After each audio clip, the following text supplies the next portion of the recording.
칭하리라 하심을 이루려 함이라. 아멘.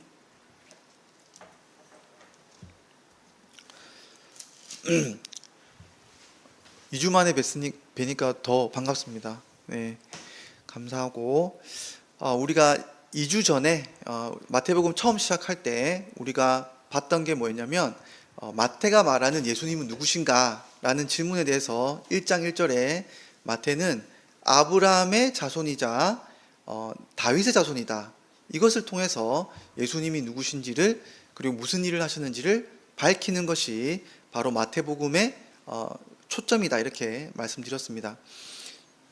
그런데 그 예수님이 아브라함의 자손이고 다윗의 자손이려면 하나님이신 그분이 이 땅에 오셔야 했습니다. 그래서 우리가 지난 시간에 본 것은 그 하나님이 마리아의 뱃속에 잉태되시는 방법으로 이 땅에 오신 것을 보게 되었습니다. 오늘 우리는 예수님이 태어나신 그 이후에 벌어진 일련의 사건들을 오늘 보게 될 것입니다. 그런데 이 일련의 사건들은 우리가 크리스마스 때 성극을 통해서 보는 것과는 좀 다르게 예수님이 태어나시고 1년 내지 2년이 지났을 때 벌어진 일들을 오늘 우리가 살펴보려고 합니다. 그 사이에 있었던 일들은 우리가 알 수는 없지만 마태는 이 시기에 벌어진 일들을 통해서 예수님이 아브라함의 자손이자 다윗의 자손이고, 또 아브라함의 자손이 누구인지를 잘 설명하는 그런 본문으로 삼고 있음을 우리는 알 수 있습니다. 오늘 예수님께서 태어나시고 어느 정도 시간이 지났을 때 예루살렘에 동방박사라고 하는 사람들이 예루살렘에 오게 됩니다. 근데 이 사람들이 어떻게 이 땅에 그 예루살렘으로 오게 되었냐면, 이 사람들은 원래 별을 연구하던 사람들인데 별을 보던 중에 유대 땅에 왕이 나신 것을 알게 됩니다.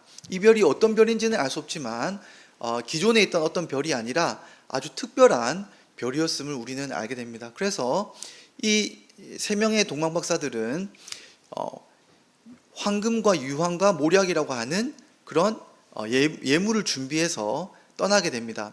그런데 왜 이 예물 세 가지를 가지고 왔는지에 대해서는 우리가 궁금해할 수 있는데, 우리가 이 세 가지가 나온 것이 구약에도 나와 있는 것을 알 수 있습니다.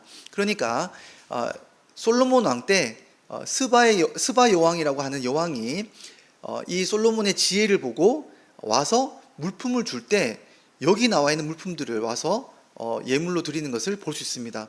그리고 이사야서에서는 메시아가 올 때에 이방 나라들이 돌아와서 하나님께 예물을 드리면서 다시금 찬송하고 경배하게 될 텐데, 이때 가지고 오는 예물도 황금과 유황과 몰약이라고 되어 있습니다. 그러니까 오늘 여기에 나와 있는 이 예물 물품은 구약 말씀에 대한 성취라고 볼 수가 있습니다. 어쨌든 이 동방박사라고 하는 사람들은 별을 따라서 쭉 와서 예루살렘에 도착했습니다.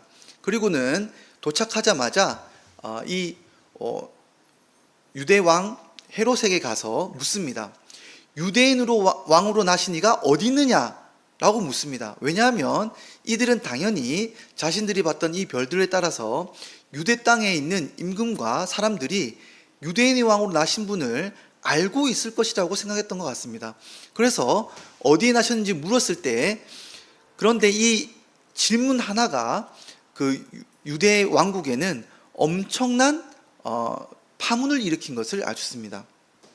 그러니까 이것이 왜 파문이 되었냐면 두 가지 면에서 파문을 일으켰는데, 그 당시에 유대인의 왕이다, 메시아다 라고 하는 사람들이 예수님 오시기 전에 몇 명이 있었습니다. 그 사람들마다 어떤 일이 벌어졌느냐? 로마와 갈등을 일으키고 결국에는 폭동으로 끝이 나서 많은 사람들이 죽는 일이 있었던 것을 알고 있습니다. 그러니까 이것은 정치적으로는 아주 민감한 사안이 된다는 것을 알 수 있습니다. 그리고 또 헤롯 자신 내 문제이기도 한데, 로마로부터 왕권을 위임받아서 이 유대 땅을 통치하고 있던 이 헤롯 대왕은 권력에 대한 욕심이, 집착이 엄청났던 사람입니다. 그래서 말년에는 자신의 왕권을 위해서 자신의 아들 3명을 죽일 정도로 이 왕권에 대한 욕심이 가득했던 사람이 바로 이 헤롯 대왕입니다. 그러니까 지금 이 사람들이 와서 갑자기 던지는 이 말, 그냥 어떤 아기가 태어났다라는 게 아니라 유대인의 왕으로 태어난 사람이 어디 있느냐라고 물었던 이 질문 자체가 엄청난 파문이 일으켰던 것을 알 수 있습니다. 그래서 이 헤롯은 퇴직한 대제사장들과 서기관까지 싹 다 불러서 모든 대제사장들과 서기관들을 다 불러가지고 질문을 던집니다. 만약에 정말 유대인의 왕이신 메시아가 태어난다면 성경에 따르면 어느 지방에서 태어나겠느냐라고 묻습니다. 그러자 이 성경학자들이 너무나 성경을 잘 알고 있기 때문에 미가서 5장 2절 말씀을 따라서 대답을 합니다. 그 이스라엘 다스릴 자가 유대 베들레헴 땅에 태어날 것입니다. 다스릴 자가 거기로 난다고 성경에 되어 있습니다. 그러니까 베들레헴 땅으로 태어나게 되실 것입니다. 이렇게 이야기를 하게 되죠. 그러니까 동방 박사들이 베들레헴 땅으로 가면 되겠구나 라는 것을 알게 됩니다. 그런데 헤롯이 묻습니다. 너희가 그 별을 본 때가 언제부터냐? 라고 했을 때 이 동방 박사들이 그 때에 대한 시간들을 이야기해주고 이렇게 말하자 헤롯이 너희가 그 아기를 만나게 되면 꼭 돌아와서 나에게 어디에 그 아기가 있는지를 알려달라. 나도 그에게 가서 경배하기를 원한다 라고 말을 합니다. 그리고 이 동방 박사들은 또 별을 따라서 출발해서 베들레헴 땅으로 가게 됩니다. 그런데 별이 멈춘 곳을 보니까 정말 한 집 위에 머무르게 되고 그 집에는 실제 아기가 있는 것을 보게 됩니다. 그리고 성경의 말씀에 따르면 이 동방 박사들이 표현할 수 없는 방식으로 가장 크게 기뻐했다라고 말합니다. 엄청 기뻐하면서 그 아기에게 가서 준비한 물품, 예물을 드리고는 경배하고 이렇게 예수님 만나게 되는 것을, 마리아와 같이 교제하게 되는 것을 봅니다. 그런데 이들이 꿈에 어떤 지시를 받게 되냐면 헤롯에게로 가지 말고 돌아서 다른 길로 돌아서 고국으로 돌아가려고 하는 그 지시를 받아서 이 동방 박사들은 다른 길로 가게 됩니다. 그런데 하나님은 동시에 어떤 그 꿈을 보여주시냐면 요셉에게도 보여주셔서 즉시 지금 이 아기를 데리고 마리아와 함께 애굽 땅으로 도망가라고 말합니다. 그러자 왜냐하면 헤롯이 이 아기를 죽이려고 하는 계획들을 알고 있기 때문에 그렇게 이야기를 합니다. 그러자 그 밤에 꿈을 깨자마자 그 밤에 이 요셉은 아기와 마리아를 데리고 애굽으로 피신을 하게 됩니다. 그리고 이 일에 대해서 헤롯이 자기가 속았음을 깨닫게 되자 헤롯이 군사들을 이끌어가서 이 베들레헴과 베들레헴 근방에 있는 모든 아기들을 조사한 다음에 2살 이하의 모든 아기들을 죽여버립니다. 그러니까 여기서 알 수 있듯이 예수님이 태어난 지 2년 이하의 시점이라는 것을 우리가 알 수 있습니다. 그러니까 맥시멈 2년이라는 거죠. 아마 1년이 지날 수도 있고 맥시멈 2년일 수도 있는데 어쨌든 2살 이하의 모든 아기들을 죽여버립니다. 그런데 이 당시에 베들레헴의 인구가 1000명 정도 되었기 때문에 아마도 20명 정도의 아기가 살해되었을 걸로 봅니다. 그러니까 거기 근방에 있던 아기들을, 한 20명의 아기들을 혹은 30명의 아기들을 이 왕이 죽여버립니다. 그런데 놀랍게도 마태는 뭐라고 말하냐면 이 말씀조차 구약에 이미 이루어진 말씀이다 라고 말하고 있습니다. 뭐라고 말하고 있냐면 예레미야 31장 15절에 여호와께서 이와 같이 말씀하시니라 라마에서 슬퍼하며 통곡하는 소리가 들리니 라헬이 그 자식 때문에 애곡하는 것이라 그가 자식이 없어져서 위로받기를 거절하는도다. 그러니까 베들레헴 근방에서 라헬이 자식을 낳다가 죽죠. 그랬을 때 라헬이 자기 자식을 보지 못하는 것들 때문에 슬피 울었던 그 장소가 베들레헴이었는데 그 말씀이 도리어 나중에는 이제 바벨론으로 끌려가는 그 모든 포로들이 베들레헴을 통과해서 지날 때 슬픔의 울음이 되었던 것처럼 다시 한번 여기에서 이제는 자식들을 잃어버리는 라헬의 그 눈물과 같은 그 말씀이 성취되었다라고 말합니다. 그런데 이렇게 해서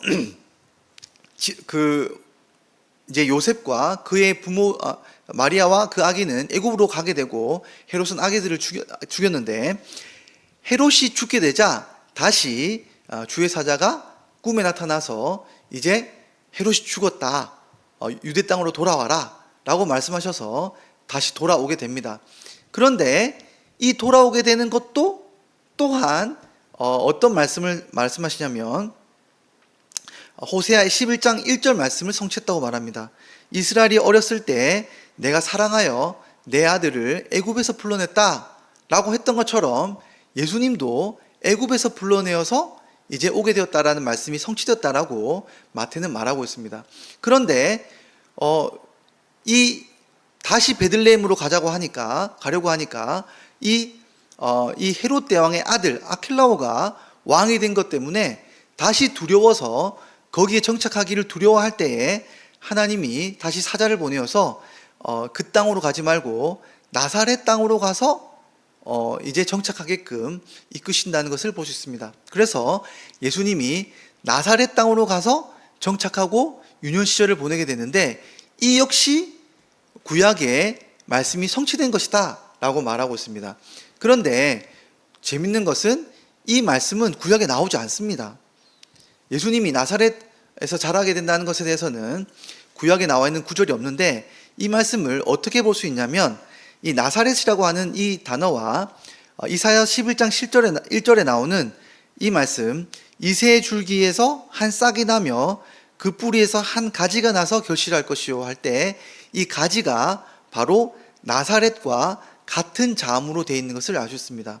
그러니까 이 가지가 곧 예수님을 상징하는 그 예언의 말씀인데, 그 버려진 땅에서 한 가지가 나는 것처럼 바로 낫자르라고 하는 그 가지를 통해서 나사렛에 있는 사람이, 예수님이 다윗의 싹이 될 것이다 라는 것을 성취한 것으로 해석을 하게 됩니다.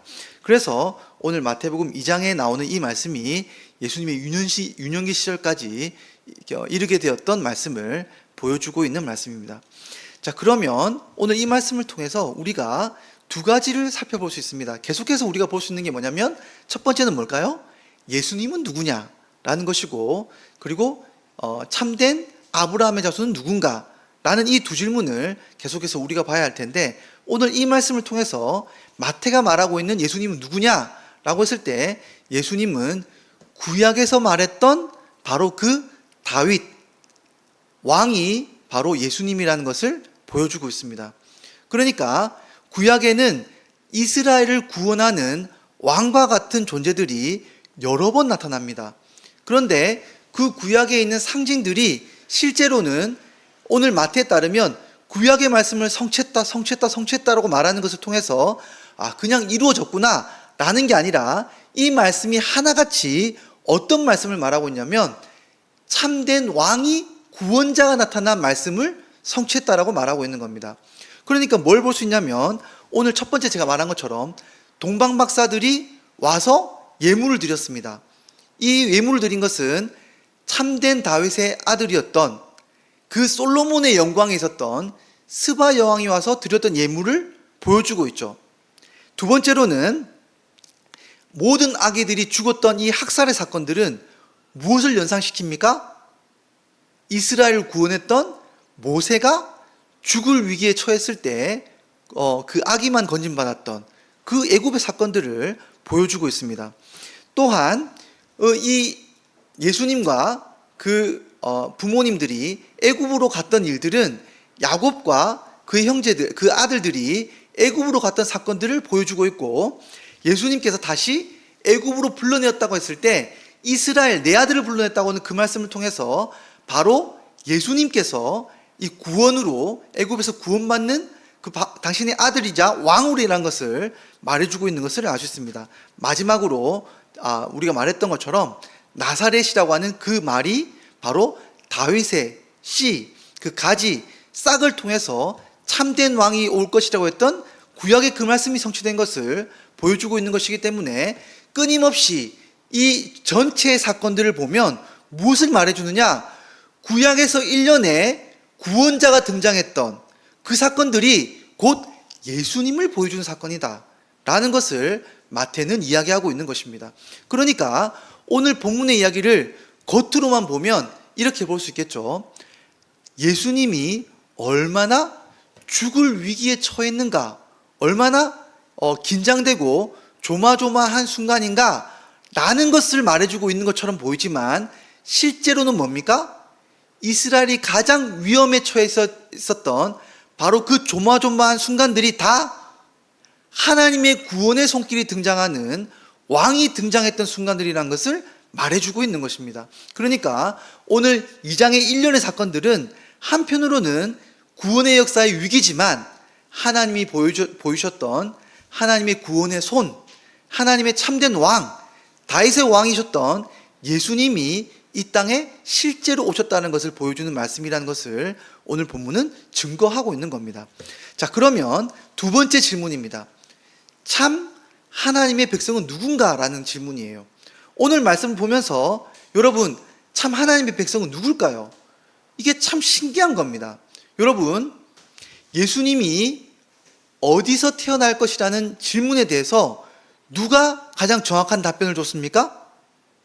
성경학자들이라는 거예요. 대제사장들과 서기관들과 이 사람들이 가장 정확한 답변을 알고 있었어요.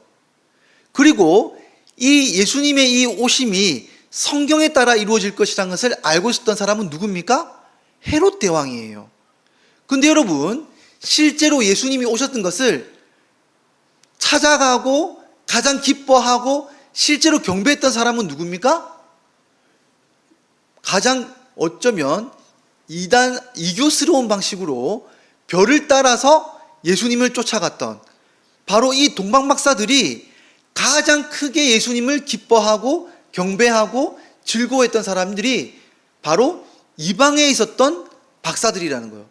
성경 박사들이 아니라 이방의 박사들이 오히려 예수님을 가장 크게 기뻐하고 즐거워하고 경배했던 사람이라는 겁니다. 근데 여러분, 하나님의 땅, 하나님의 나라의 땅은 어디입니까? 유대 땅도 아니고 성전이 있던 예루살렘도 아니에요. 오히려 이 땅이 예수님께 가장 위협이 되는 땅이어서 예수님은 어디로 가셔야 됐습니까? 애굽으로 피신하셔야 됐다는 거예요. 정말 이상하죠? 이 땅에 있었던 참된 왕이 오셨던 그 예수님이 오셨던 그 땅에 오히려 예수님은 애굽 땅으로 하나님이 그렇게 미워하셨던 애굽 땅으로 가셔야 했고 하나님이 자신의 땅이라고 했던 이 유대 땅은 하나님의 이 왕을 죽이는 땅이 되었다는 겁니다. 이 이해할 수 없는 것들을 보면서 우리는 요한복음 1장 9절 13절 말씀을 우리가 기억하게 됩니다. 우리 요한복음 1장 9절 13절 말씀을 다 함께 한번 읽어보도록 하겠습니다. 시작. 참 빛 곧 세상. 요한복음 1장 9절부터 13절 말씀이 보겠습니다. 참 빛 곧 세상에 와서 각 사람에게 비추는 빛이 있었나니 그가 세상에 계셨으며 세상은 그로 말미암아 지은 바 되었으되 세상이 그를 알지 못하였고 자기 땅에 오매 자기 백성이 영접하지 아니하였으나 영접하는 자 곧 그 이름을 믿는 자들에게는 하나님의 자녀가 되는 권세를 주셨으니 이는 혈통으로나 육정으로나 사람의 뜻으로 나지 아니하고 오직 하나님께로부터 난 자들이니라. 여러분, 신기하죠? 하나님의 백성은 누굽니까? 예수님을 기쁘게 영접하는 사람이 이제 하나님의 백성이 돼요. 분명히 그 땅 백성들이 주인이 왔을 때, 왕이 왔을 때 기뻐해야 마땅한데 아무도 이 왕을 기뻐하지 않았다는 거예요. 그런데 놀랍게도 어떤 사람들은 혈통이나 육종으로 볼 때는 아브라함의 자손들이 아닌데 분명히 예수님을 기뻐하고 왕으로 받지 않아야 될 사람들인데 이상하게 동방에서 온 박사들이, 이상해서 애굽 땅이, 이 사람들이 하나님의 이 왕을, 참된 이 왕을 기뻐하고 경배하고 영접했다는 것을 말해주고 있는 거예요. 그러니까 오늘 이 본문이 말하고 있는 바는 요한복음 1장에 나온 말씀과 연결이 됩니다. 누가 참 아브라함 자손인가 밝히 드러내고 있지는 않지만 신기한 일이 일어나는 거죠. 성경을 그렇게 잘 알고 그렇게 그 제사를 드리고 율법을 지켰던 그 사람들은 이 왕을 외면했지만 오히려 버림받았던 나사렛 땅에 있던 아무도 하나님 백성이라고 여기지 않는 것처럼 보이는 버림받았던 나사렛 땅에서 그 예수라고 하는 하나님의 왕이, 다윗의 왕이 그 땅에서 왕으로 자라가고 있는 모습을 오늘 본문은 말해주고 있는 겁니다. 그러니까 여러분, 오늘 본문의 말씀을 보면서 우리가 적용을 한번 해볼 수 있어야 돼요. 여러분, 예수님은 다시 이 땅에 올 겁니다. 그러면 예수님이 오실 때 다시 예수님의 백성으로 함께 영원한 나라에 들어갈 사람은 누굴까요? 예수님을 기쁘게 맞이하는 사람들이, 영접하는 사람들이 곧 그 마지막 날에 영원한 하나님 나라에 들어갈 백성들이 될 겁니다. 자, 그러면 여러분, 어떤 사람들이 정말로 예수님을 기쁘게 영접할 수 있느냐라는 거예요. 왜 성경학자들, 헤롯은 예수님을 기쁘게 영접하지 못했고 왜 동방박사 같은 사람들은 예수님을 기쁘게 영접했냐는 겁니다. 우리가 어떻게 하면 예수님을 기쁘게 영접하는 사람으로 이 땅의 삶을 준비하며 살아갈 수 있느냐라는 겁니다. 그랬을 때 이것은 오늘 본문에 나오진 않지만 우리가 너무나 잘 아는 마태복음의 13장에 나오는 비유를 통해서 우리가 알 수 있습니다. 예수님 말씀하셨던 마태복음 13장 44절 말씀을 다 함께 읽어보도록 하겠습니다. 시작.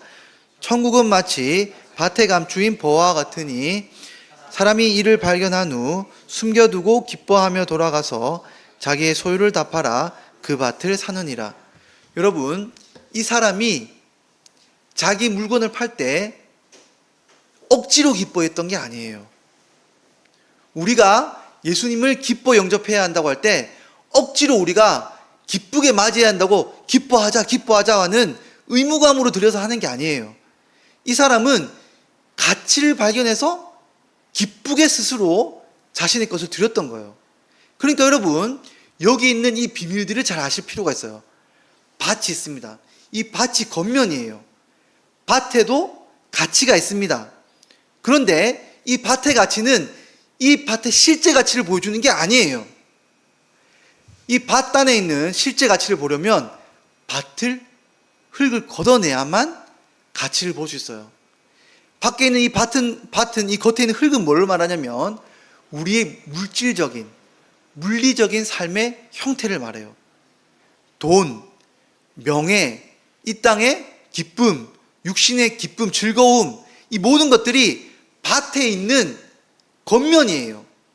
이 땅에 있는 안정감과 우리의 겉면과 우리의 즐거움과 기쁨과 우리의 명예 같은 것들이 겉에 있는 것들이에요. 그런데 누가 봐도 이 겉에 있는 가치로 볼 때는 안에 있는 보화의 가치가 보이지 않아요. 우리는 이 겉에 있는 가치를 걷어내야 돼요. 그렇지 않고서는 절대로 하나님 나라의 가치를 발견할 수가 없어요. 예수님의 가치는 이 땅에 있는 원리로는 이해가 가지 않아요. 그래서 사람들이 말하는 겁니다. 야, 이 밭은 그런 가치가 아니야. 네 전 재산을 팔아서 살 만한 가치가 있는 게 아니야 라고 했지만 이 사람은 그 말을 비웃죠.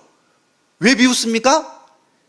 그 밭을 걷어냈을 때 밑에 있는 보화를 이 사람은 발견했기 때문에 그래요. 그러니까 우리가 예수님을 기뻐하고 즐거워하고 예수님을 기쁘게 영접한다고 하는 것은 뭘 발견한 걸까요? 예수님이 약속하신 그 나라와 예수님이 약속하신 구원의 그 보화의 가치가 나에게 실제적으로 얼마나 더 효과가 있고 가치가 있는지를 발견할 수 있어야 우리가 기꺼이 이 복음을 위해서 이 땅의 것들을 버릴 수 있게 되는 거예요. 우리가 하나님의 그 기쁨을 발견하려면 이 땅의 기쁨을 버려야 돼요. 하늘의 기쁨을 발견할 수 있어야 됩니다. 하늘의 기쁨을, 가치를 매일매일 발견해야 예수님을 기뻐할 수 있는 거예요. 그러니까 여러분, 동방박사들은 이 별의 가치를 본 거예요. 그래서 그 땅에 있는 모든 것들을 내버려 두고 자신들이 가진 것 모든 것을 예물로 준비해서 드린 겁니다. 마찬가지로 우리는 예수님이 오실 때를 준비해서 우리의 예물을 드릴 것들을 준비해야 돼요. 어떻게 해요?